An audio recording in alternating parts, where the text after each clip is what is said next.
Class में आपका स्वागत है। आज का हमारा टॉपिक है विशेषण।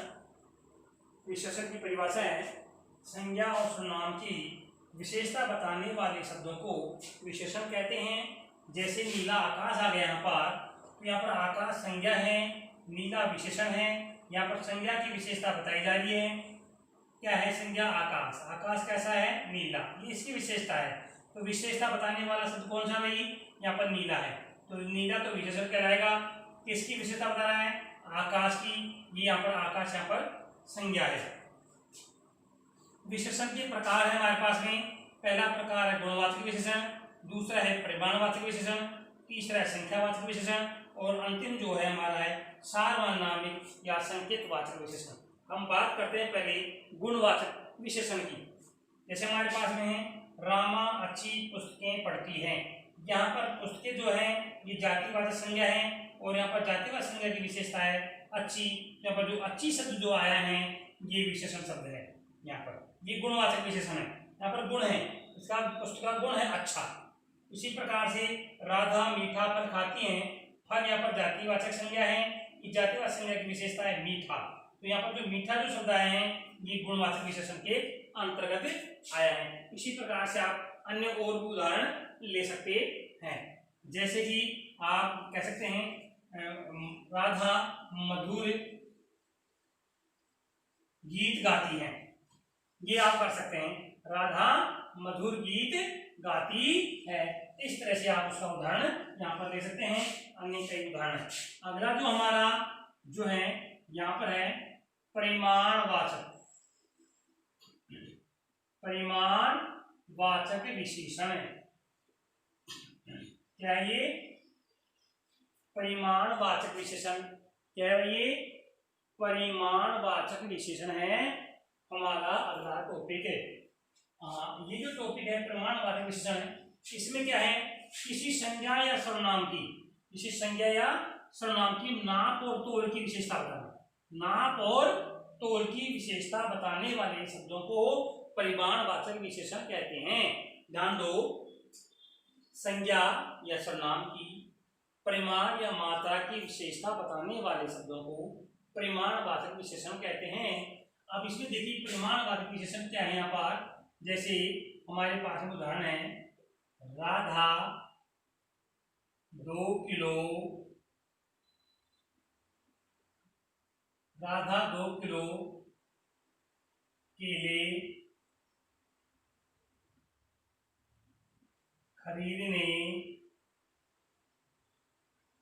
गई है। हमारे पास उदाहरण क्या गया? राधा 2 किलो केले खरीदने गई है।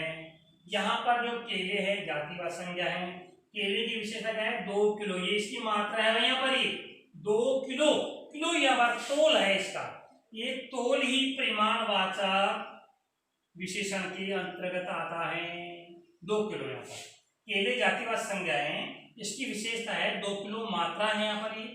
इसी प्रकार से हमारा अगला उदाहरण लीजिए मोहन ने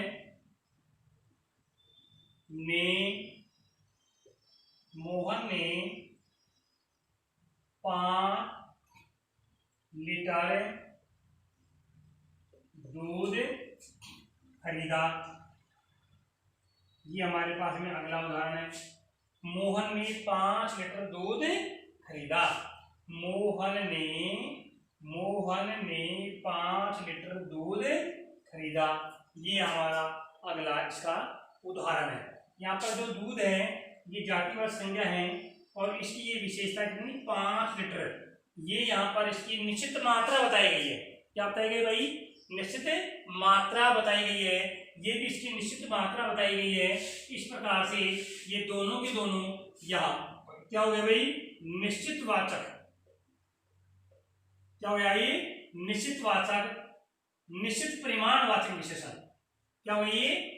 निश्चित तोल है यहाँ पर, मात्रा है यहाँ पर निश्चित, इसलिए यहाँ पर क्या हो गया? ये निश्चित परिमाणवाचक विशेषण हो गया। यानी जहां पर परिमाण की मात्रा निश्चित हो वहां पर निश्चित परिमाणवाचक विशेषण होता है।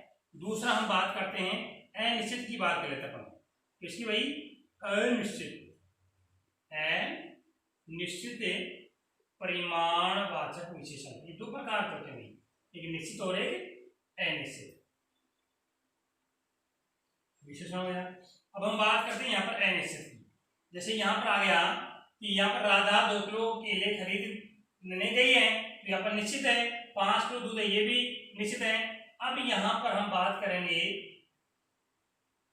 कि राधा, जैसे राधा हमारे पास में यहाँ पर आ गया, राधा ने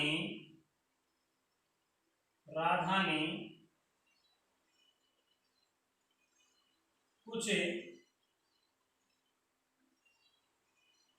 लीटर दूध खरीदा। यहां पर ये आ गई, राधा ने कुछ लीटर दूध खरीदा। यहां पर ये आ गया, राधा ने कुछ लीटर दूध खरीदा। कुछ लीटर, यहां पर कुछ लीटर की बात आ रही है, यहां पर कुछ लीटर दूध खरीदा और राधा ने यहाँ पर कुछ दूध पिया। दूध भी तो तुलता है, नपता है या तुलता है, ये गिनता थोड़ी है, नपता है और तुलता है। तो यहाँ पर कुछ लीटर भी कह सकते हैं। और राधा ने कुछ दूध पिया, कुछ दूध पिया यानी दूध तो तुलता है, नपता है, तोलना और नापना हो तो वहां पर परिमाणवाचक विशेषण होगा, है भाई, नापना और तोलना है। लेकिन यहाँ पर हमने कुछ लगा दिया तो यहाँ पर अनिश्चित शब्द का बोध होता है यहाँ पर। तो इस प्रकार से ये परिमाणवाचक हमारा पूरा है। इसी के बाद में अगला जो हमारा टॉपिक है, इसी का प्रकार है, वह संख्यावाचक। क्या भाई? संख्यावाचक। क्या ये संख्यावाचक विशेषण है अगला टॉपिक हमारा। ये भी दो प्रकार के होते हैं, निश्चित और अनिश्चित। यानी जब किसी संज्ञा और सर्वनाम की संज्ञा संबंधित विशेषता बताई जाए, संज्ञा संबंधी विशेषता बताई जाए, ये भी दो प्रकार के हैं। एक होता है निश्चित, कौन सा भाई? निश्चित संख्यावाचक, जहां की संख्या निश्चित होती हो, निश्चित संख्यावाचक विशेषण होता है। इसके उदाहरण है हमारे पास में, इसके उदाहरण आ जाओ।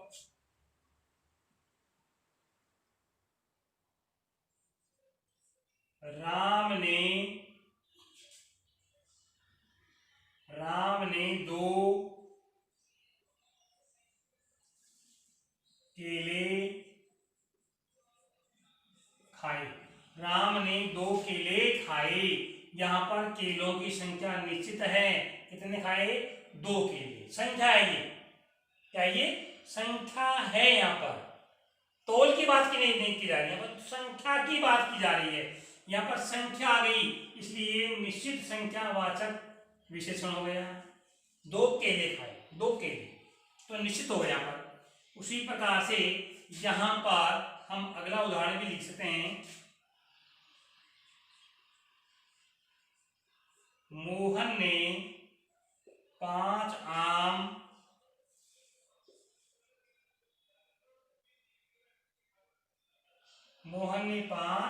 लिख लीजिए या 5 मिठाइयां लिख लीजिए। 5 मिठाइयां खरीदी। मोहन ने 5 मिठाइयां खरीदी। यहाँ पर क्या आ गया? 5 मिठाई गिनती हो गई। यहाँ पर ये निश्चितवाचक में आ जाएगा, संख्यावाचक आ गया ना, इसलिए। अब यहाँ पर अनिश्चितवाचक में आ जाओ। निश्चित संख्यावाचक विशेषण।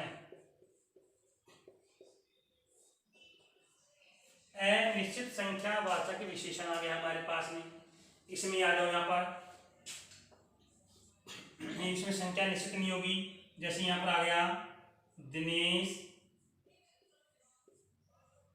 ने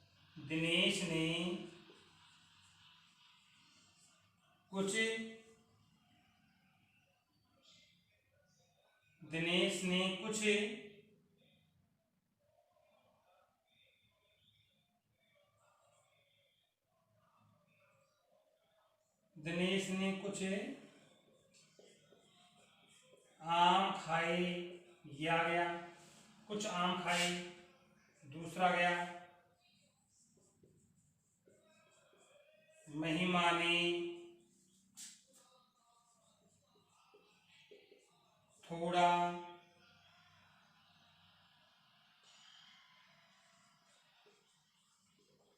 शरबत पिया, या है हमारे पास। ये कुछ और थोड़ा जो शब्द है ये अनिश्चित की बोध करते हैं। शरबत नहीं आएगा भाई इसमें, शरबत तो अलग चीज है, इसमें गिरा नहीं जाएगा। थोड़ा यहाँ पर है, महिमानी थोड़े, थोड़े चने खरीदे, थोड़े चने खरीदे, ये हमारे पास में संख्यावाचक विशेषण आ गया। अगली हम बात करते हैं सार्वनामिक विशेषण की। इसकी बात करेंगे भाई।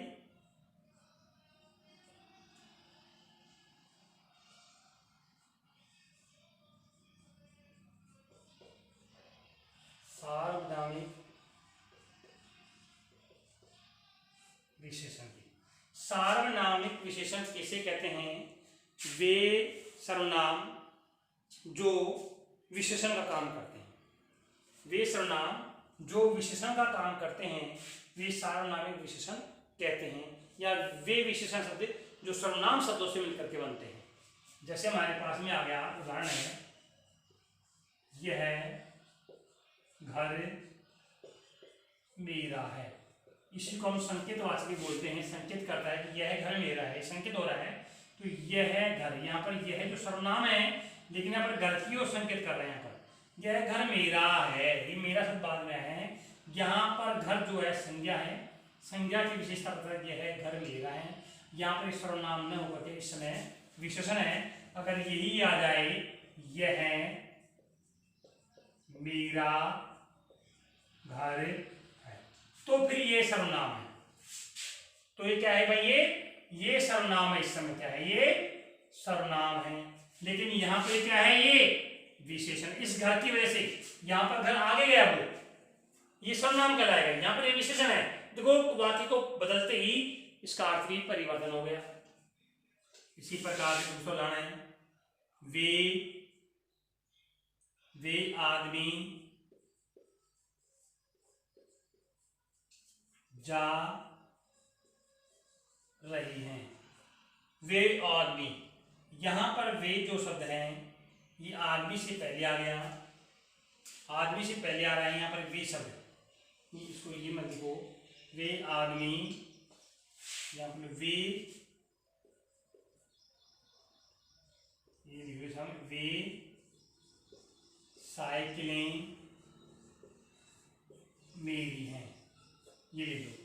वे साइकिलें मेरी, साइकिल है, साइकिल की ओर संकेत किया जा रहा है। यहाँ पर वे जो शब्द है विशेषण काम करता है। अगर ये वाक्य इस तरह हो, वे मेरी साइकिलें हैं, वे मेरी साइकिलें हैं, तो वो सर्वनाम कहलाएगा। इस प्रकार से ये सार्वनामिक विशेषण है। इस प्रकार से आज का हमारे टॉपिक के विशेषण का ये पूरा हो गया। जय हिंद, जय भारत।